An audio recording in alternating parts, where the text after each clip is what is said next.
এ বিষয়ে আরো জানাতে আমাদের সাথে যুক্ত হচ্ছেন সহকর্মী নুরুল ওয়াহিদ।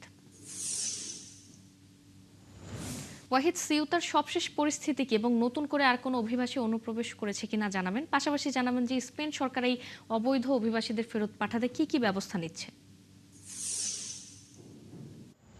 যেমনটি দেখেছিলাম সেই তথ্যটি মূলত সঠিক। এখন পর্যন্ত স্পেনের সিউতা ছিটমহলে ৬০,০০০-এর মতো অভিবাসন প্রত্যাশী সেউতাতে প্রবেশ করেছে। এর মধ্যে ৪৮,০০০ এর মতো অভিবাসী মরক্কোতে ফিরিয়ে দিয়েছে নিরাপত্তা বাহিনী। এখন পর্যন্ত যে তথ্য আপনারা বলেছেন, ৬৭ জন পদদলিত এবং সাগরে ডুবে মৃত্যুবরণ করেছেন। এই বিষয়গুলো বলতে চাচ্ছি যে এই বিষয়গুলোতে এখনো কিন্তু তারা আশঙ্কা করছে যে আরো মৃত্যুর সংখ্যা বাড়তে পারে। পাশাপাশি যে জিনিসটি হলো, স্পেন সরকার এবং ফ্রান্সের যে সীমানা আছে, সেই সীমানায় জোরদার করা হয়েছে নিরাপত্তা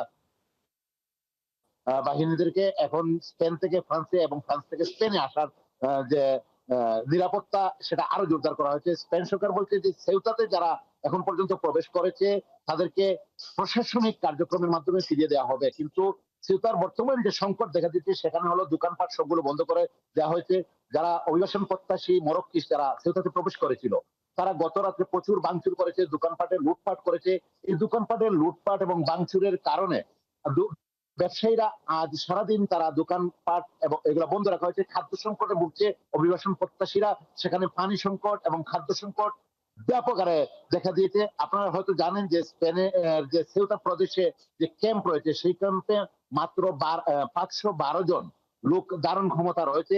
সেখানে সর্বোচ্চ জরুরি অবস্থায় ১,০০০-এর বেশি লোকের ধারণ ক্ষমতা নেই।